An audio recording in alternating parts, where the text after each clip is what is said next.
నరేంద్ర మోడీ నాయకత్వంలోని బీజేపీ ప్రభుత్వం పూర్తిగా ప్రజా వ్యతిరేక పరిపాలన కొనసాగిస్తూ ఉన్నది. ముఖ్యంగా ఈ దేశంలో 50 కోట్ల మంది రైతులు ఉన్నారు. ఈ దేశ జీడీపీలో 15% వాటా రైతాంగందే ఉంది. వ్యవసాయం మీద ఆధారపడ్డటువంటి ఒక ప్రధాన రంగం ఇది ఈరోజు ఉంది.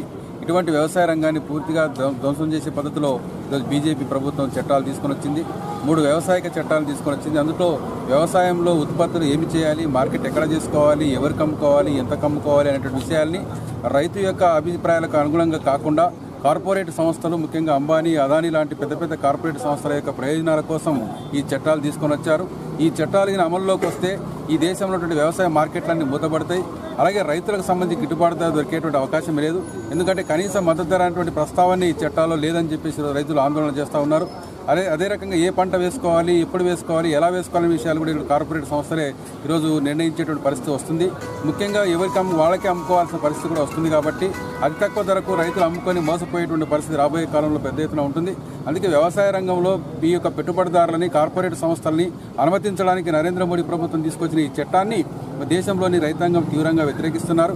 ముఖ్యంగా పంజాబ్, హర్యానా లాంటి అతిపెద్ద వ్యవసాయ రాష్ట్రాలవి ఈరోజు వరి కానీ, గోధుమ కానీ, ఇతర ధాన్యాలు కానీ పెద్ద ఎత్తున ఉత్పత్తి చేస్తూ దేశానికి ఆదర్శంగా ఉన్నారు.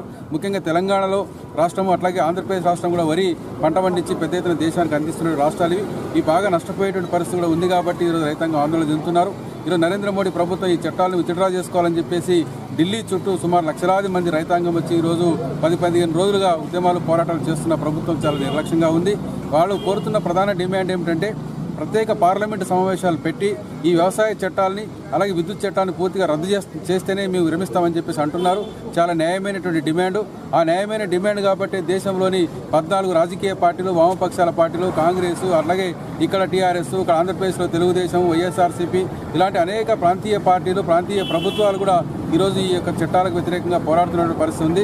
అలాగే 35 కేంద్ర స్థాయిలో ఉన్నటువంటి రైతు సంఘాలు ఒక సంఘర్షణ సమితిగా పోరాటం చేస్తున్నాయి. వీళ్ళే కాకుండా విద్యార్థులు, యువజనులు, వ్యవసాయ కార్మికులు, మహిళలు దేశమంతా కూడా ఈరోజు మద్దతు ఇస్తూ ఉన్నారు ఈ ఉద్యమానికి. కాబట్టి కోట్లాది మందికి సంబంధించినటువంటి జీవన్మరణ సమస్య ఇది.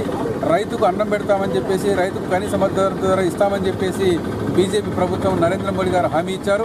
అధికారంలో వచ్చి 6 సంవత్సరాలు అయిపోయినా కనీస మద్దతు ధర ఇవ్వడం లేదు. స్వామినాథన్ కమిటీ సిఫార్సులు అమలు చేయడం లేదు. మొత్తం వ్యవసాయ రంగాన్ని పూర్తిగా ధ్వంసం చేసే పద్ధతులు చర్యలు ఉన్నాయి. కాబట్టి దీన్ని తక్షణమే ఉపసంహరించుకోవాలని చెప్పేసి ఈరోజు అందరం డిమాండ్ చేస్తున్నాం. ఈరోజు భారత్ బంద్కు దేశమంతా పెద్ద సంపూర్ణమైన మద్దతు వస్తూ ఉంది. కరీంనగర్ జిల్లా కేంద్రంలో, కరీంనగర్ జిల్లాలో, కొత్తపల్లి మున్సిపాలిటీలో అనేక ప్రాంతాల్లో ఈరోజు పెద్ద ఎత్తున వామపక్షాల కార్యకర్తలు, కాంగ్రెస్, తెలుగుదేశం, ఇతర పార్టీల కార్యకర్తలు కూడా ఈ యొక్క మద్దతులో పెద్ద ఎత్తున పాల్గొంటూ ఉన్నారు.